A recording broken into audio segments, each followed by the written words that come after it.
pernyataannya adalah pengaruh variabel X terhadap Y, pengaruh motivasi terhadap kinerja,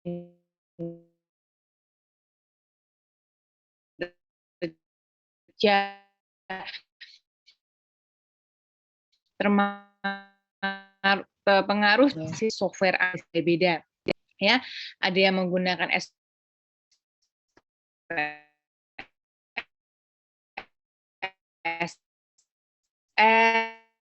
ada yang menggunakan eViews namanya, ada yang menggunakan SampL, milih yang mana gitu ya. Cuma seringnya kalau misalkan teman-teman S1 itu menggunakan SPSS. Cuma sudah banyak juga sih yang menggunakan eViews ataupun yang lainnya. Gitu ya. Lalu kita langsung masuk. Apa sih yang dimaksud dengan regresi? Nah, kalau misalkan regresi sendiri ini, kita menilai dari rata-rata sebuah populasi ataupun sampel ya. Jadi kalau misalkan kita mau meneliti sesuatu, kadang kita menggunakan populasi, kadang juga kita menggunakan sampel. Nah, apa sih perbedaan dari fungsi regresi populasi dan juga fungsi regresi sampel? Kemudian ada nanti namanya istilah analisis regresi linier sederhana. Analisis regresi linier berganda. Nah, kata-kata atau makna linier itu seperti apa gitu ya. Kemudian gangguan-gangguan apa yang terjadi pada saat kita melakukan regresi, baik regresi secara populasi ataupun regresi secara sampel. Nah, baik, analisis regresi itu memberikan penekanan pada estimasi atau prediksi dari nilai rata populasi variabel dependen berdasarkan nilai variabel independen yang telah ditentukan. Jadi tujuan sama ya, sama seperti definisi ekonometrika 2 minggu yang lalu adalah kita melakukan suatu analisis untuk mengestimasi ataupun memprediksi kejadian ataupun fenomena ekonomi. Gitu ya. Nah, salah satu alatnya, salah satu tekniknya, mohon maaf itu adalah regresi analisis regresi gitu ya. Nah, dalam analisis regresi ini itu kita menentukan ataupun melihat nilai rata dari populasi variabel dependen berdasarkan nilai independen yang telah ditentukan. Maksudnya seperti apa? Kita langsung saja ke contoh. Nah, contoh ini ada di buku ya, cuma saya capture-nya dari buku ekonometrikanya Gujarati, cuma yang berbahasa Inggris, tapi sama juga yang di bahasa Indonesia. Nah, kalau teman-teman lihat, di mana namanya tabel ini, tabel 2.1, itu ada X yang mendatar dan Y yang ke bawah. X itu merupakan pendapatan keluarga mingguan. Intinya pendapatan keluarga. Y itu adalah pengeluaran keluarga.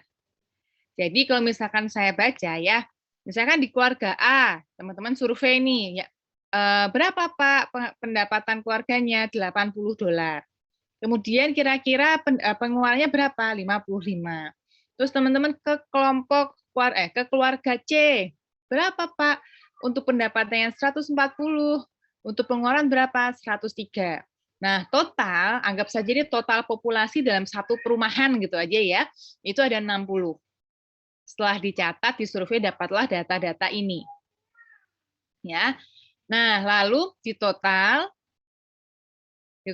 penjumlahan ini dan di rata-rata. Ternyata kalau misalkan kita lihat ya, semakin tinggi pendapatan, semakin tinggi juga rata-rata pengeluarannya. Ya. Kalau dilihat-lihatin 65, 80, pendapatan 80, pengeluaran 65. Naik pendapatan 100, pengeluaran juga naik 77. Pendapatan 120, pengeluaran naik 89, dan seterusnya. Nah, inilah yang dimaksud dengan analisis regresi. Kita akan melihat tren habis ini. Nah, dari regresi, apa sih yang akan kita lakukan? Jadi ada hipotesis gitu ya. Ada hipotesis. Hipotesisnya biasanya ini, yang pertama ini.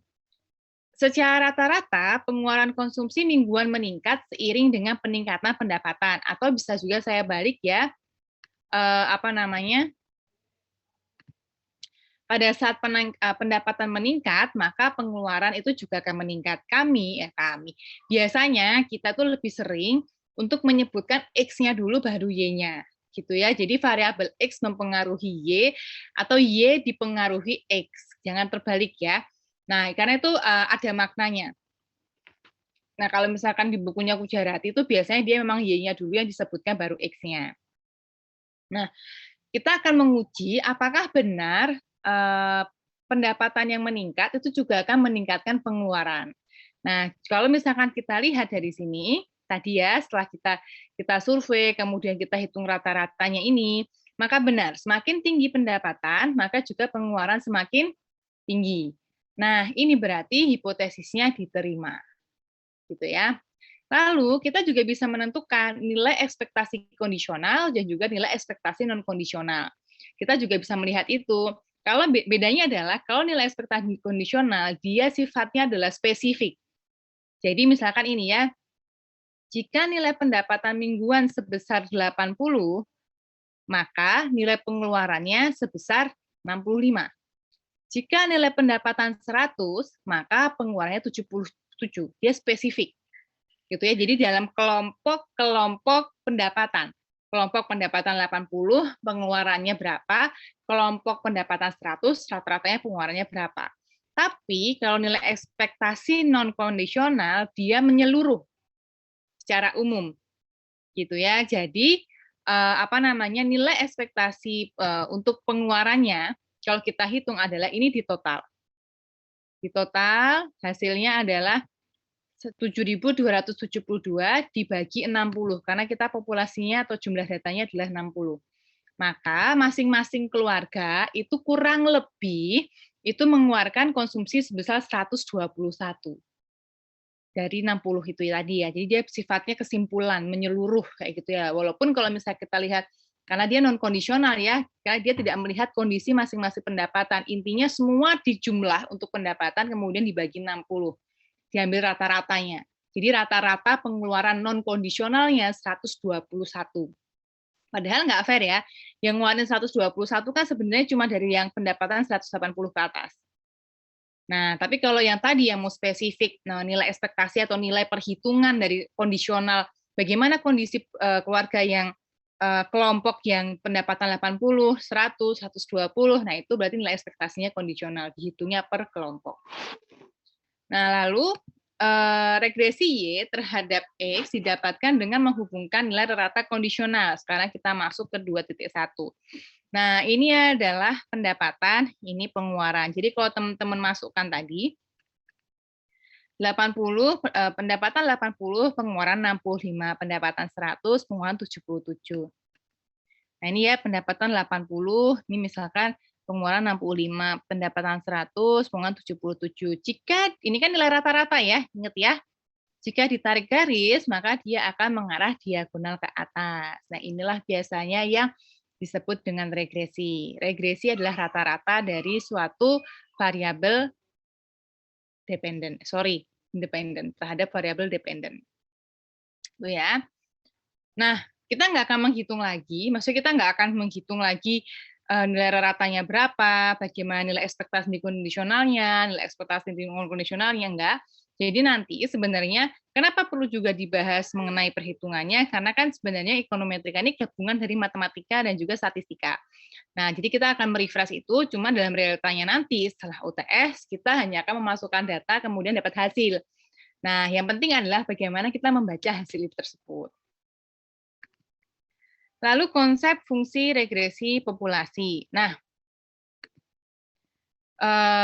di sini ada persamaan yang dikenal sebagai fungsi ekspektasi kondisional dari FRP atau regresi populasi, di mana ekspektasional dari Y terhadap X adalah fungsi dari X. Jadi rumus ini menjelaskan bagaimana rata-rata respon Y yang bervariasi mengikuti X. Jadi sama ya, kayak misalkan kalau masih ingat pertemuan 2 minggu lalu, yang berubah dari X dan Y itu adalah X-nya, jadi yang bergantung adalah Y-nya. Sama ya, X itu variabel bebas, dia boleh berubah. Ya, tapi kalau Y itu adalah variabel terikat, dia ketergantungan dengan variabel X. Misalkan saya tulis rumusnya.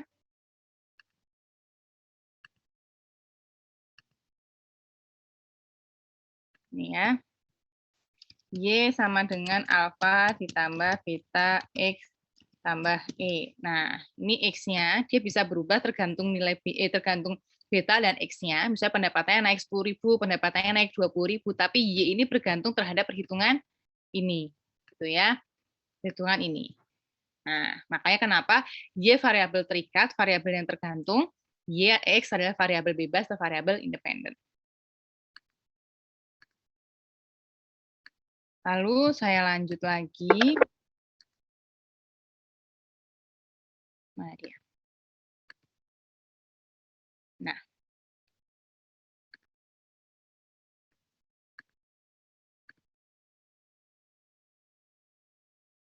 oke. Nah, model regresi populasi itu apa namanya? Sama ya kayak yang tadi saya tulis, Y sama dengan beta 1 plus beta 2 XI. Cuma seringnya nanti beta 1 saya ganti alfa, sedangkan beta 2 saya ganti beta 1. Karena biasanya adalah nanti kalau misalkan pakainya Y sama dengan beta 1, alfanya pakai beta 1, maka jika memiliki X-nya lebih dari 1 sedikit membingungkan. Contoh misalkan X-nya 2, berarti Y sama dengan beta 1 ditambah beta 2X1 ditambah beta 3X2 tambah E. Cuma kalau misalkan saya ganti alfa, itu biasanya adalah Y sama dengan alfa ditambah beta 1X1 tambah beta 2X2. Hanya memudahkan seperti itu. Dan itu bukan mengubah ya, sebenarnya juga boleh menggunakan beta 1, boleh juga menggunakan alfa, sama aja. Intinya kalau di hasil nanti SPSS dia namanya konstanta.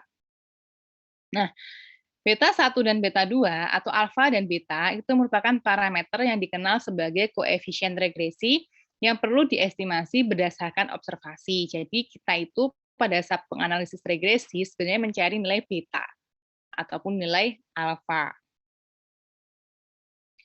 Nah, apa sih yang dimaksud dengan linear? Linear itu ada dua ya, linear dalam variabel dan linear dalam parameter.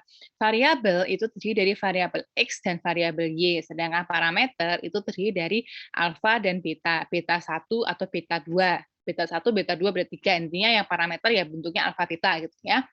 Nah, linear itu seperti apa? Linear itu biasanya adalah rumusnya ataupun pangkatnya itu sama. Maksudnya gimana? Coba kita lihat contoh ini ya, Y sama dengan alfa ditambah beta 1X1. Kita lihat, Y di sini itu tidak berpangkat 2, sedangkan X-nya adalah berpangkat 2, maka dia tidak linear, tidak seimbang, tidak seragam. Apa ya, dia tidak linear gitu ya.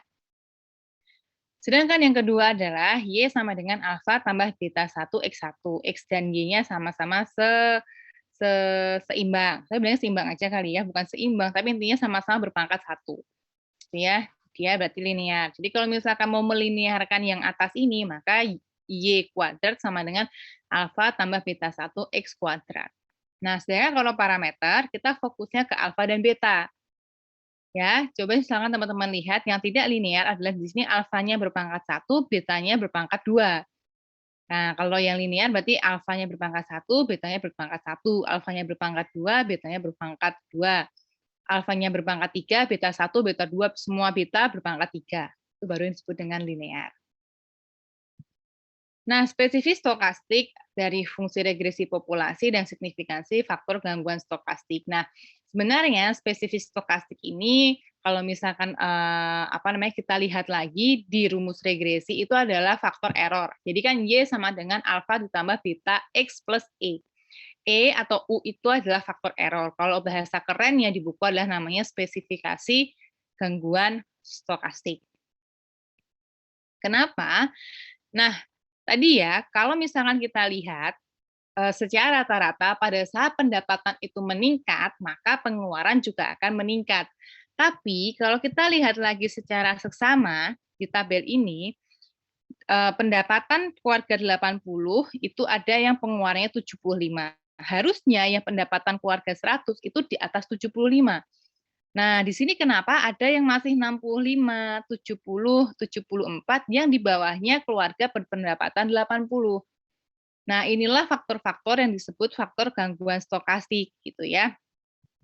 Jadi makanya kenapa regresi itu adalah diolah adalah rata-rata, nilai rata-rata ya, bukan nilai spesifiknya. Nah, karena kenapa tadi yang pendapatan keluarga 100 tapi dia pengeluarannya 70, sedangkan pendapatan keluarga 80 malah pengeluarannya 75. Nah, ini disebut dengan faktor gangguan stokastik ataupun error yang terdapat di dalamnya. Bukan selalu datanya error, tapi karena penelitian kita tidak menggunakan seluruh kemungkinan variabel yang ada, sehingga sisanya dimasukkan ke dalam error. Misal ya, ini kan yang diteliti hanya pendapatan terhadap pengeluaran. Beda dong keluarga yang jumlah keluarganya 5, pendapatannya 80, jumlah keluarganya 5. Kemudian pendapatan keluarga yang 100, tapi jumlah orangnya atau jumlah keluarganya 2. Kan pengeluarannya beda, tapi jumlah keluarga kan tidak kita masukkan di sini. Maka dari itu, jumlah keluarga itu masuk ke errornya. Gitu ya. Lalu, ini ya, tadi sudah kalau secara definitif mu ataupun harusnya itu mu ya, mu ataupun error merupakan deviasi atau variabel acak yang tidak dapat diamati ataupun tidak diamati. Beda ya, tidak dapat berarti memang nggak bisa diamati atau memang tidak kita masukkan sebagai variabel pengamatan dan dapat mengambil nilai positif ataupun negatif. Nah, apa saja sih faktor-faktor dari yang termasuk dalam error ataupun gangguan stokastik itu? Satu, keacakan intrinsik pada perilaku manusia. Nah, keacakan intrinsik ini bisa dari sisi peneliti ataupun bisa juga dari sisi responden. Tergantung ya. Jadi misalkan teman-teman wawancara, kemudian wawancaranya pertanyaan wawancaranya terlalu umum ataupun terlalu khusus sehingga tidak bisa mengeneralisir suatu keadaan. Ataupun teman-teman sebar kuesioner, ngisi kuesioner sebagai responden, saya balik ya, ngisi kuesioner sebagai responden. Ada yang secara sengaja ataupun tidak sengaja tidak menjawab pernyataan. Jadi misalkan harus ada 10 item yang kalian teman-teman jawab, tapi cuma 9 item yang terjawab, maka kuesioner tersebut tidak bisa digunakan. Atau kuesioner tersebut rusak. Nah, jadi sangat mengganggu ya keacakan intrinsik pada perilaku manusia. Atau mungkin pada saat teman-teman mau buat skripsi, pas ambil data dari laporan keuangan lagi ngantuk, lagi capek, sehingga angkanya harusnya ngambilnya laba komprehensif, tapi diambilnya laba tahun berjalan ataupun malah laba sebelum pajak. Itu ya, karena yang namanya perilaku manusia itu memang random, ya tidak bisa kondisinya tidak bisa dipastikan. Lalu yang kedua, menggunakan variabel inti dibandingkan variabel pinggiran. Jadi misalkan teman-teman menggunakan variabel motivasi, di mana motivasi secara teori ada motivasi internal dan motivasi eksternal. Variabel intinya adalah motivasi, gitu ya. Kemudian saya mau makainya motivasi eksternal aja. Nah, itu ya, itu juga perlu diperhatikan. Bukannya tidak boleh, boleh ya. Semua yang terjadi di penelitian itu boleh, hanya saja jangan sampai nanti hasilnya tidak lebih baik dengan menggunakan variabel inti. Lalu ketidaktersediaan data. Jangan sampai melakukan suatu penelitian apapun itu tidak ada datanya. Sebagus-bagusnya ide, penelitian itu tidak akan selesai kalau nggak ada datanya. Ya, jadi yakinkanlah bahwa datanya itu ada dan bisa dicari. Ada dan tidak bisa didapatkan sama aja. Lalu kerancuan teori. Jadi menggunakan teori yang rancu itu juga bisa. Teori itu kan ada banyak ya, teori itu ada yang di arahnya positif, ada juga yang arahnya negatif. Nah, kalau misalkan memang yang mau diuji dalam hipotesis adalah arahnya positif, maka gunakanlah teori yang positif. Ya, menggunakan teori negatif yang diuji tapi teorinya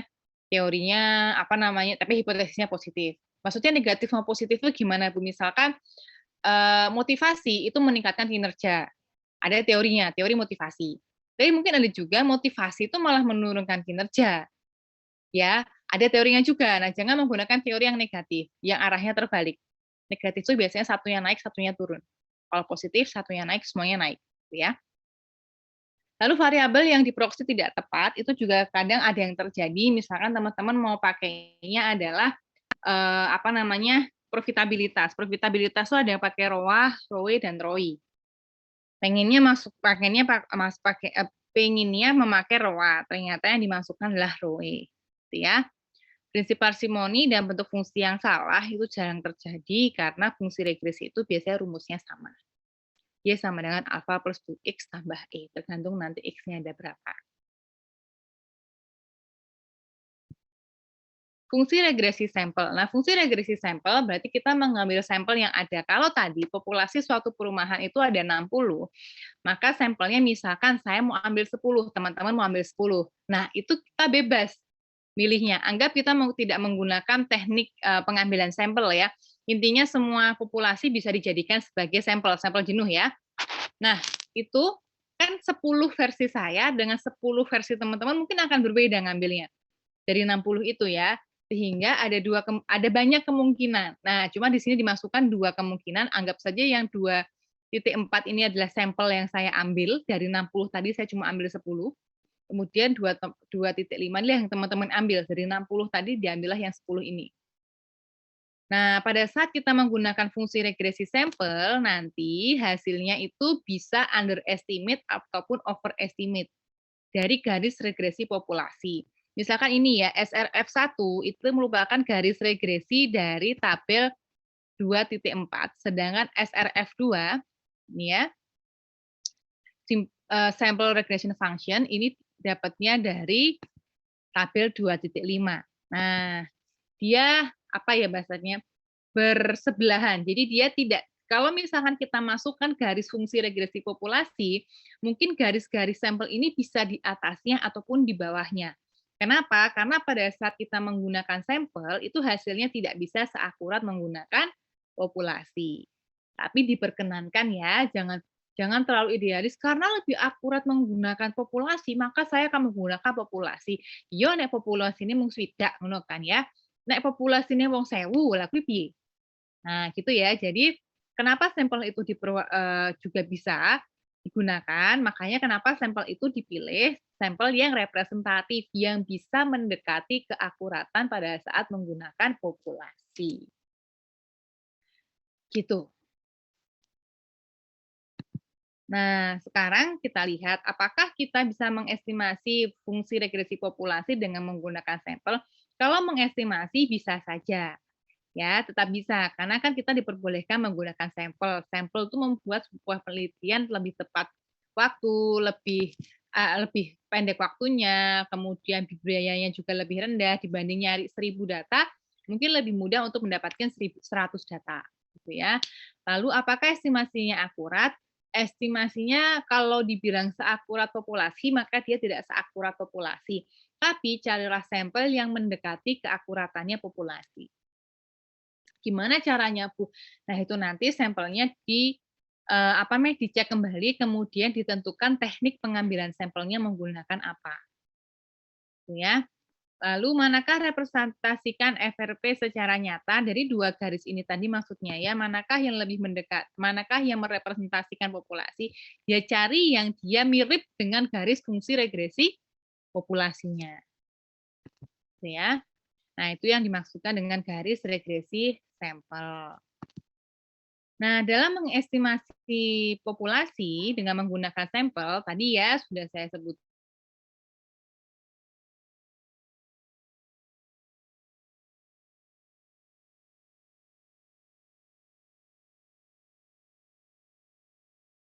Cara mengurangi kelemahannya bagaimana carilah sampel yang representatif. Gimana cara menjadi sampel yang representatif? Ditentukan mulai dari teknik pengambilan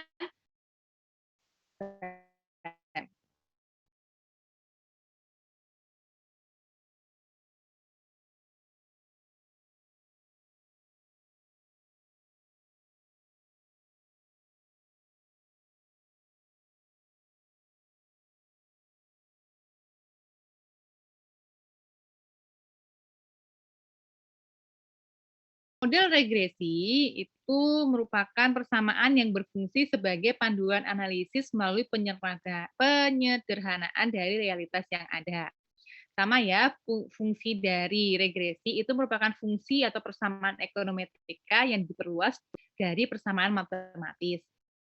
Untuk persamaan matematis itu adalah persamaan yang berfungsi atau hasilnya adalah hal-hal yang pasti.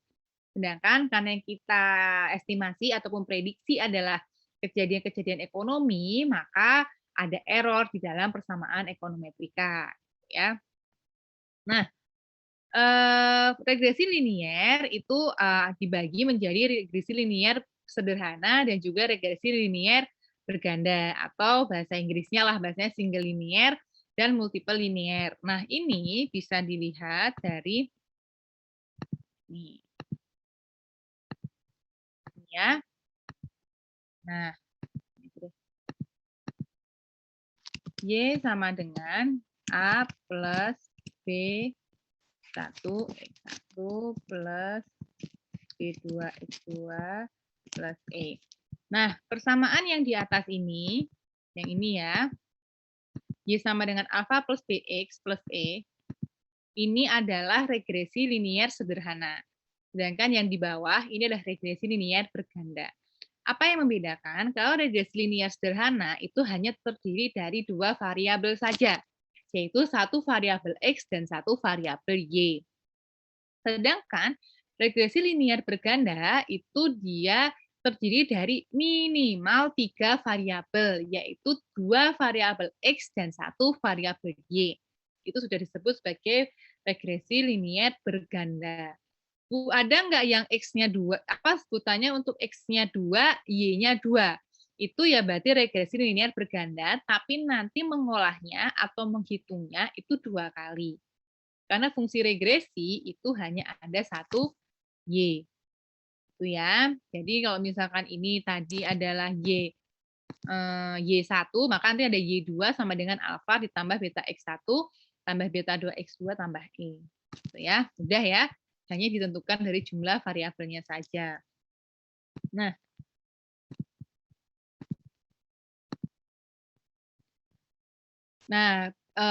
regresi dikatakan linier jika sebaran data dalam scatter plot menunjukkan sebaran data yang mendekati bentuk garis lurus. Nanti coba kita lihat.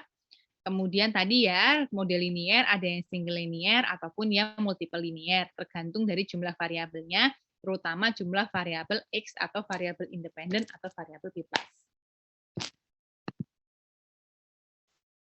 Huruf Y mewakili variabel dependen.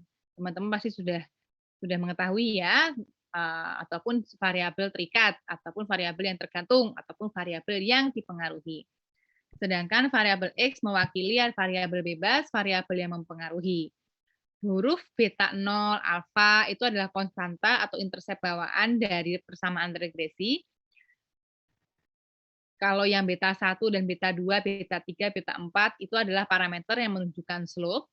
Huruf E atau U disebut juga error term, kesalahan ataupun faktor gangguan stokastik. Ini adalah simbol-simbolnya, huruf-hurufnya ya. Nah, model ekonometrika atau persamaan regresi adalah Y sama dengan alfa plus beta X plus E. Ini rumusnya, ini hanya sekedar rumus yang teman-teman perlu tahu saja, tapi kita tidak akan menghitung beta 0 dan beta 1, alfa ataupun beta dengan menggunakan rumus ini. Kita tidak akan menghitung secara manual. Nah, misal akan diteliti pengaruh deposito jangka waktu 1 bulan terhadap terjadinya inflasi di Indonesia. Nah, pada kurun waktu Januari 2001 hingga Oktober 2002, berarti ada sekitar 22 data. Ya, cuma ada satu X dan satu Y, berarti ini merupakan regresi linier sederhana. Ini datanya ya, data bulan observasi, Y ini adalah tingkat inflasi, X adalah apa tadi? Bunga deposito. Nah, masukkan dia ke alat analisis SPSS, ketemulah hasil perhitungan.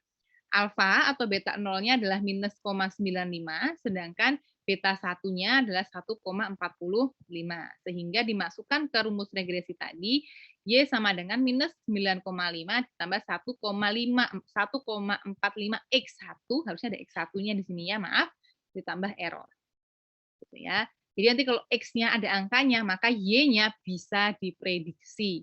Y-nya bisa diestimasi. Lalu, apa sih yang mau kita cari dari regresi berganda? Jadi sebenarnya teman-teman itu melakukan analisis regresi itu untuk mencari 4 hal. Satu, uji T. Uji T itu adalah uji pengaruh dari masing-masing variabel independen terhadap dependen.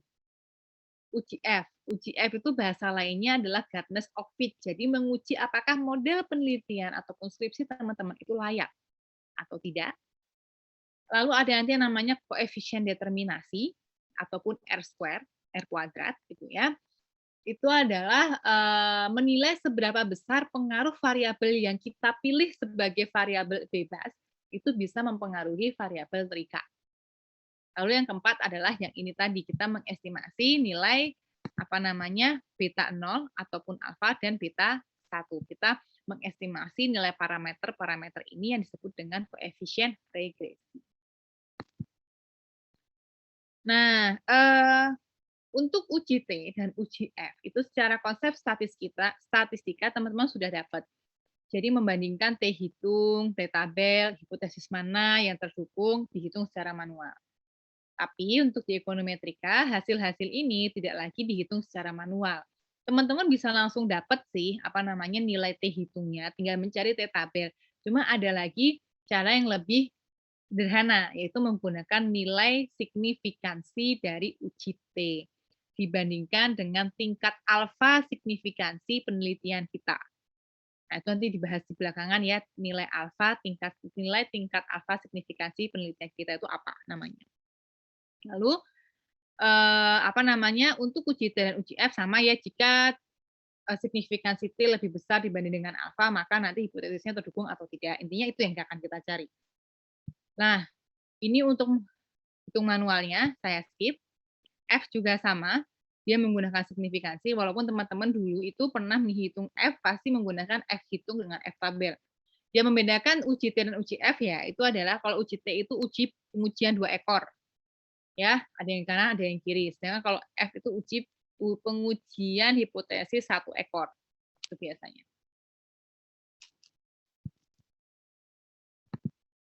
Lalu, ini apa ini? Koefisien determinasi itu merupakan besaran yang akan mengukur ketepatan garis regresi yang menunjukkan prosentase besarnya variabilitas variabel X terhadap variabel Y, di mana nilai maksimum dari R² adalah 100%, nilai minimumnya 0%. Semakin tinggi nilai koefisien determinasi, maka semakin bagus juga variabel independen yang kita pilih untuk melihat variabel atau untuk melihat pengaruhnya terhadap variabel dependen.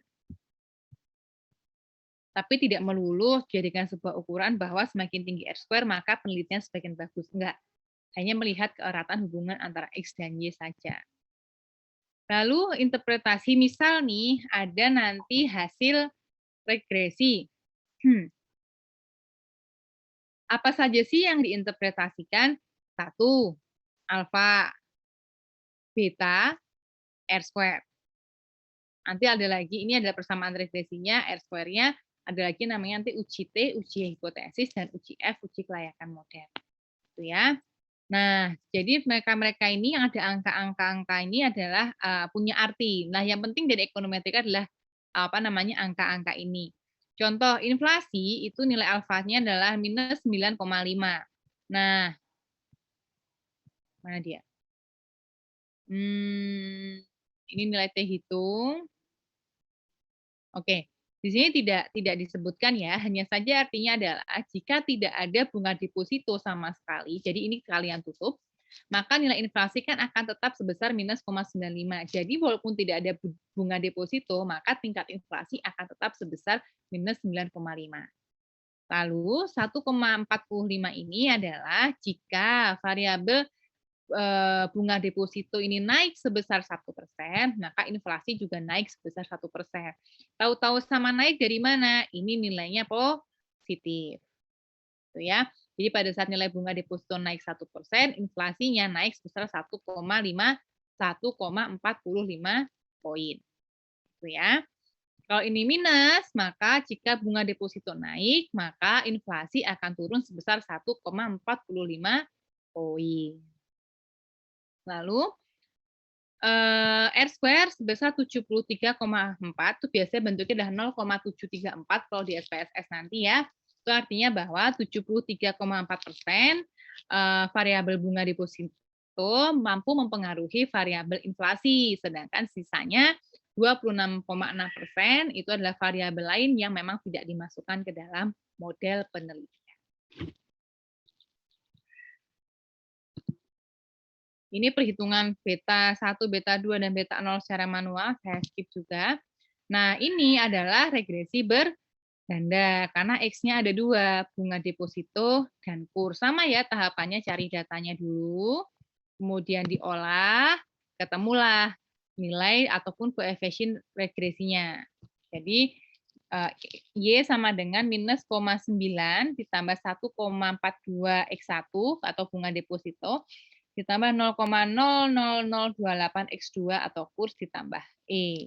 Itu ya, sama cara bacanya X1, ini alfa, beta 1, beta 2. R square-nya ternyata naik menjadi 75,2%. Sama ya, cara bacanya sama dengan yang sederhana, cuma lebih banyak aja yang dibaca. Oke, sudah untuk materi yang tadi, ide mendasar dan juga masalah estimasi. Coba teman-teman refresh dulu, sembari saya juga mau share link presensi.